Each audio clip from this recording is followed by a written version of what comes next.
আসসালামু আলাইকুম রহমতুল্লাহ। প্রিয় দর্শক, কেমন আছেন? আশা করি ভালো আছেন। প্রিয় দর্শক, একীভূত পাঁচ ব্যাংকের গ্রাহকদের জন্য বড় সুখবর। চলুন বিস্তারিত জেনে নেই আরটিভির এই রিপোর্টের মাধ্যমে। প্রিয় দর্শক, একীভূত হওয়ার সমস্যাগ্রস্ত পাঁচ ইসলামী ব্যাংকের আমানতকারীদের অর্থ ফেরত দেওয়া শুরু হতে যাচ্ছে আগামী সপ্তাহ থেকে। প্রাথমিকভাবে গ্রাহকরা আমানতের বীমার আওতায় সর্বোচ্চ 2 লাখ টাকা পর্যন্ত তুলতে পারবেন। বৃহস্পতিবার 25 ডিসেম্বর বাংলাদেশ ব্যাংক এক সংশ্লিষ্ট কর্মকর্তা এসব তথ্য নিশ্চিত করেছেন। গত আওয়ামী লীগ সরকারের সময়ে কয়েকটি প্রভাবশালী গ্রুপ জালিয়াতির মাধ্যমে ডজন খানেক ব্যাংক থেকে বিপুল পরিমাণ ঋণ তুলে নেয়।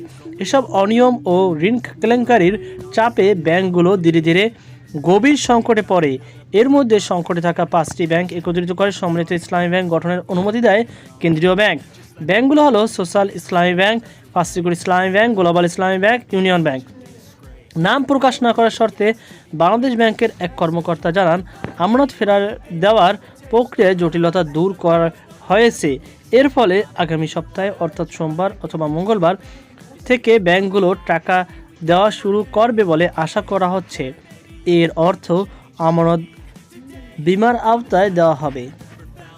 গ্রাহক নিজ নিজ ব্যাংকের শাখা থেকে টাকা তুলতে পারবেন বলেও জানান। তবে কোনো গ্রাহকের যদি একটি ব্যাংক একাধিক হিসাব থাকে তাহলে তিনি শুধু একটি হিসাব থেকেই টাকা তুলতে পারবেন।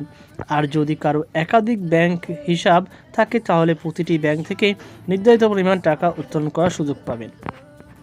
কেন্দ্রীয় ব্যাংকের সংশ্লিষ্ট কর্মকর্তা জানান, যেসব গ্রাহকদের হিসাবে 2 লাখ টাকা বা এর কম আছে, স্কিম কার্যকর হওয়ার পর তারা পুরো টাকা একেবারে তুলতে পারবেন।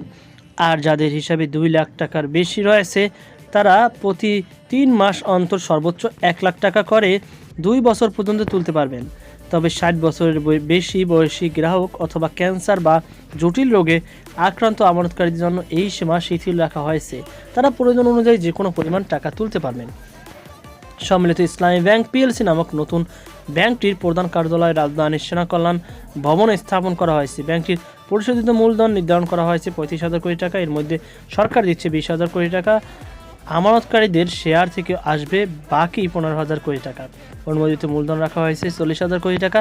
বাংলাদেশ ব্যাংকের তথ্য অনুযায়ী 5 ব্যাংক বর্তমানে 75 লাখ আমানতকারীদের প্রায় 1,42,000 কোটি টাকা জমা রয়েছে।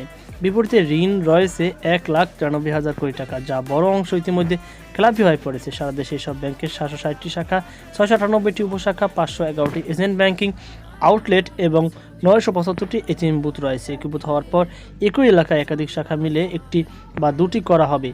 ব্যাংকগুলো পরিচালনা খরচ কমাতে এরই মধ্যে কর্মীদের বেতন ভাতা 20% কমানো হয়েছে।